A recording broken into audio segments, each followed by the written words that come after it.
Hello, I'm Sarah Key. I'd like to just explain to you briefly what it is that my masterclasses are. There's been lots of interest around the world, I'm delighted to say. I was asked to start my masterclasses by the Prince of Wales in the UK, and I ran my first in 2003 in London, and I've been running them ever since, and it's now 2010. They run now in the UK and in Sydney, and they will be running elsewhere in the world as well. As it is at the moment, it's only the Northern Hemisphere and the Southern Hemisphere in Sydney and in London. We are actually progressing to doing webinars, doing the masterclasses by webinar, which is very exciting. But first of all, I'd just like to explain to you what it is that they are, so that it's easier for you to make up your mind whether you want to come. I guess the reason that I'm interested in doing them is that I feel that I want to hand on the knowledge, and that I'm interested in making some inroads in what it is that is non-specific low back pain of unknown etiology. I'm sure you're aware that the world over, physios are graduating from physiotherapy courses, as they are from as young doctors are from medical school, and still we're told that the cause of simple low back pain is an unknown. I really think that we have to get to grips with what that is, and this is really what the masterclasses are all about. Going back to basics, actually describing the basic fundamental bedrock science of the way the spine works, understanding the anatomy, understanding the physiology, understanding the biomechanics, and those two really should be in the reverse order. So it's really anatomy, biomechanics, physiology, and also the pathophysiology, how pathology creeps in and why that happens, and why patients develop pain, but more importantly, what it is that we therapists can do about it. I feel that therapy needs to have more science behind it. It needs to be no longer a sort of grab bag of going on a new course and trying a bit of this and a bit of that. I really feel that we have to substantiate what we do with science. And furthermore, I feel that if we understand the science, then it's easier to explain it to ourselves, it's easier to explain it to patients, and it's easier to recruit patients in that process if we, in part, not all the complexities, but if we in part explain what it is that they're doing and why they're doing it and how that's going to make a difference. So I quickly want to run through basically what the first stage one, or should I say stage one of the masterclasses involves. First lecture is a review of the anatomy and biomechanics of the lumbar spine, really the way the lumbar spine works, how it's designed to bend, how the penalty, if you like, of being upright is that the bricks at the bottom of the stack are more compressed, but how we really need to bend to be able to pull fluid in to keep the discs hydrated. There's lots of other things too. I'm trying to be simple. The next stage really is the stiff spinal segment, and the next lecture is the stiff spinal segment, and that is really the first stage of spinal breakdown. I talk about the 5 stages of breakdown in my books. This is stage 1.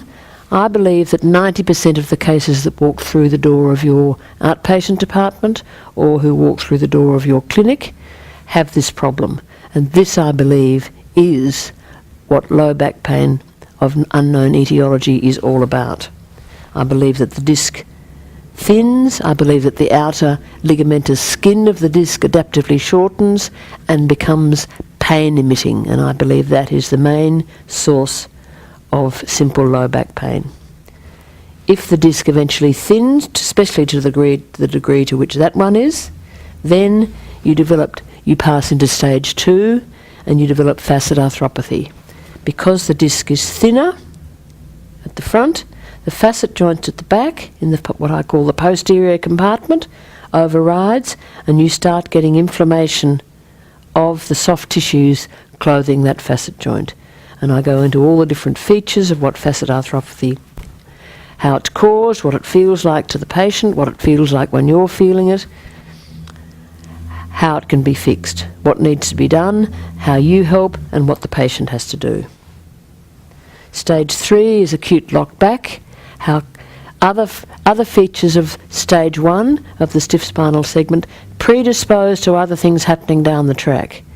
And I believe that acute lock back is primarily caused by delay in the action of multifidus, combined with with an under-pressurised disc, so you don't get spring loading of bending, and that in the first few degrees of bending when the spine is not stable, it's easy to get facet locking with whatever goes with that, whether that be meniscoid inclusions or nipping of a synovial membrane. Whatever it is, it's a crisis. That's explained to you, as well as what to do, how to manage the patient, how to stop it developing into chronic facet arthropathy.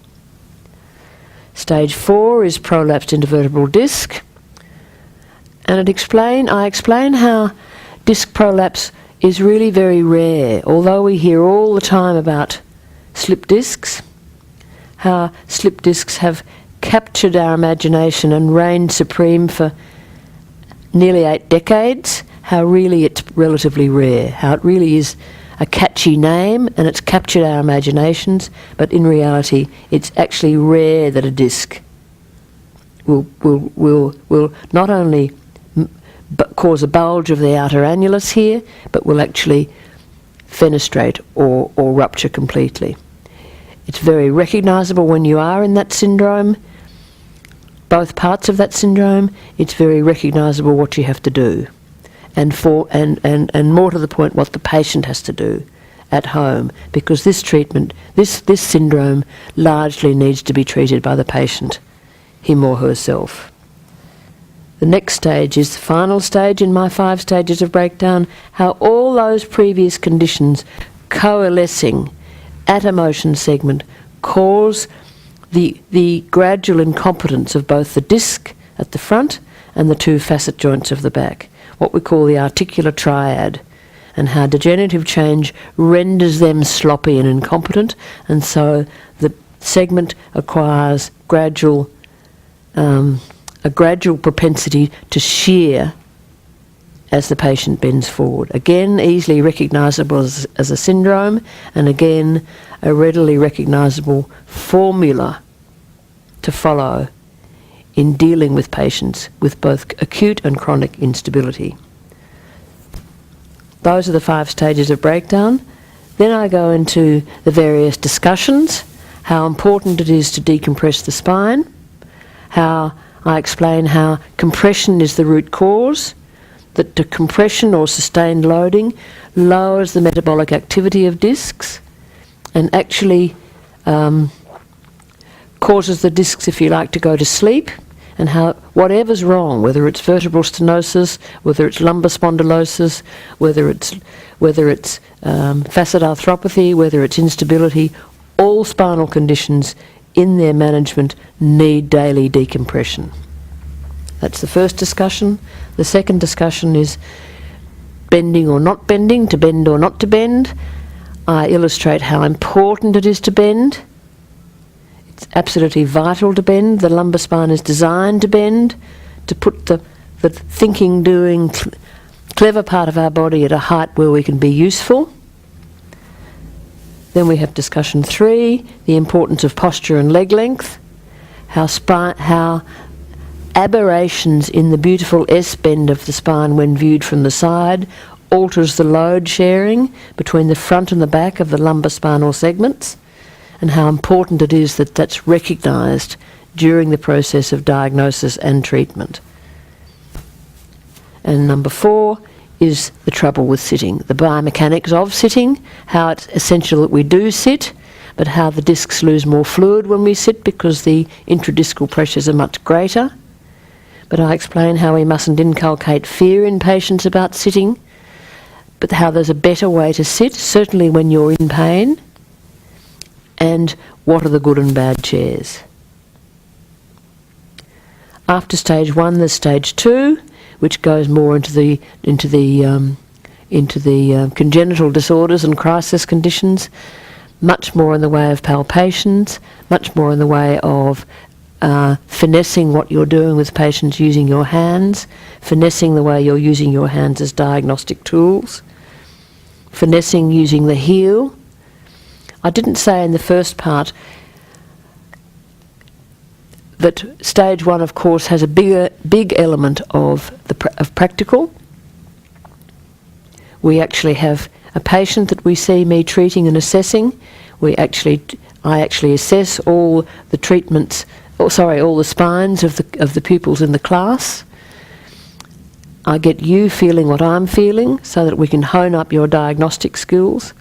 And then I also show you how it is that you use your heel to mobilise a spinal segment. I then get you practicing on each other, and I then actually get you practicing on me using your heel so that I can give you feedback. And the final part of stage 1 is that we do a spinal decompression class where we use my famous back block, and so that you can show your patients what they must do at home.